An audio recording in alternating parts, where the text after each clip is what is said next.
আমি এখন বানাবো পুঁই শাকের রায়তা। পুঁই শাকগুলো ভালো করে বানিয়ে ছোট ছোট করে কেটে ধুয়ে রেখেছি। একটা বড় পেঁয়াজ কেটে রেখেছি, দুটো কাঁচা লঙ্কা কেটে রেখেছি। এবার দেবো ওতে সাদা সরিষে বাটা। সাদা সরিষেকে আমি শিলনোড়ায় বেটে রেখেছি। আপনারা চাইলে মিক্সি মেশিনেও পেস্ট করে নিতে পারেন। এবারে কড়াই গরম হয়ে গেছে, আমি তেল দিয়ে দিব।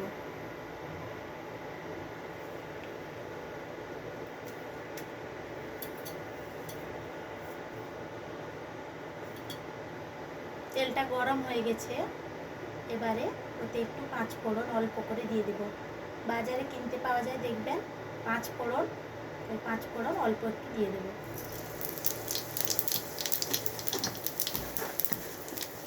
এবারে ওটাকে নাড়াচাড়া করব।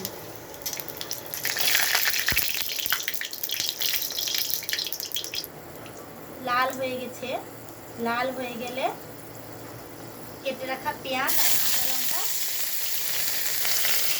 দিয়ে দেব।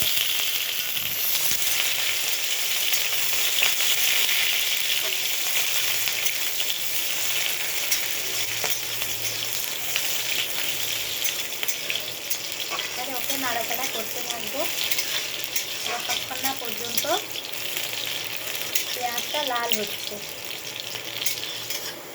পেঁয়াজটা ভাজা হয়ে গেছে, লাল হয়ে গেছে। এবারে আমি পুঁই শাকটা কেটে ধুয়ে রেখেছিলাম, ওটা দিয়ে দেব।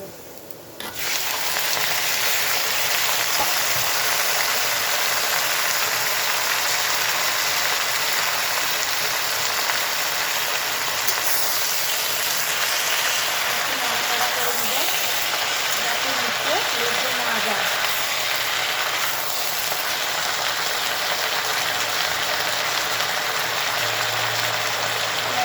পরিমাণ মতন লবণ দিয়ে দেবো।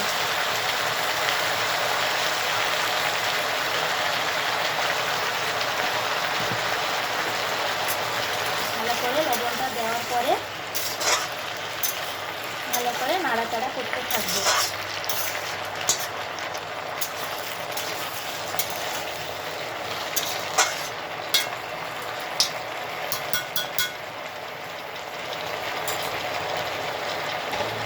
এরপরে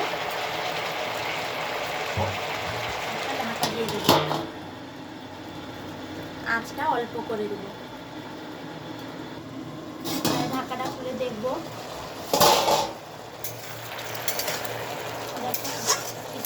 সেদ্ধ হয়ে গেছে পুঁই শাকটা।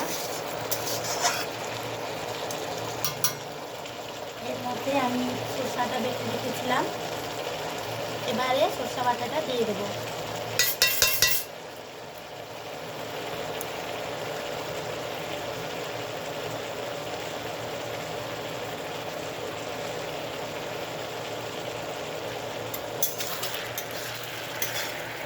সরষে বাটাটা দিয়ে নাড়াচাড়া করবো ভালো করে।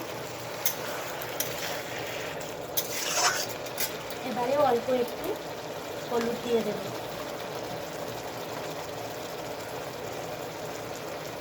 শাক তাই বেশি হলুদ দেব না, অল্প করে হলুদ দেব। তোমরাও অল্প একটু হলুদ দেবে।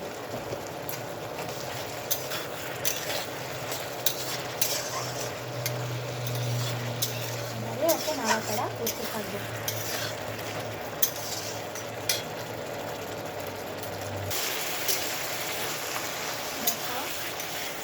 জলটা একটু মরে এসছে, এবারে অল্প একটু মিষ্টি দিয়ে দেবো। চিনি একটু অল্প করে দিয়ে দিলাম।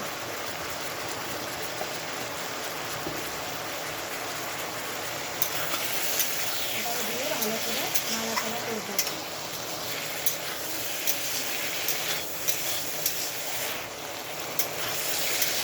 ভালো করে নাড়াচাড়া করতে থাকবো, নাহলে নিচে লেগে যাবে। নাড়াচাড়া করছি, নাহলে নিচে লেগে যাবে, তাই সবসময় নাড়াচাড়া করতে হবে।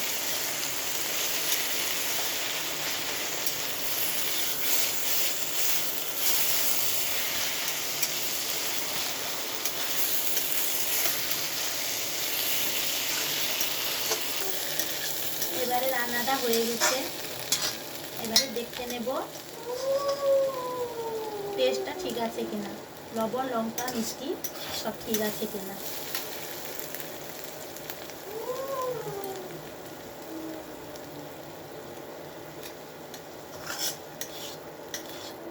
টেস্ট ঠিক আছে, লবণও ঠিক আছে, মিষ্টি হালকা দিয়েছিলাম, ঠিক আছে, লঙ্কাও ঠিক আছে। এবারে রান্নাটা হয়ে গেছে। এবারে রান্নাটাকে নামিয়ে নেব।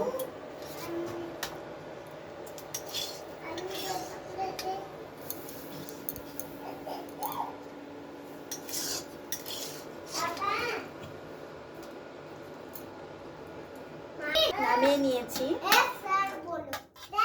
পুঁই শাকের রায়তা রেডি।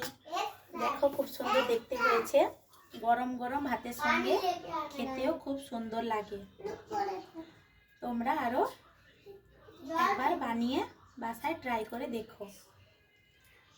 প্লিজ আমার চ্যানেলটাকে সাবস্ক্রাইব করো। নতুন নতুন রান্নার রেসিপি পেতে ভিডিওটাকে সাবস্ক্রাইব করো আর প্লিজ লাইক করে দিও।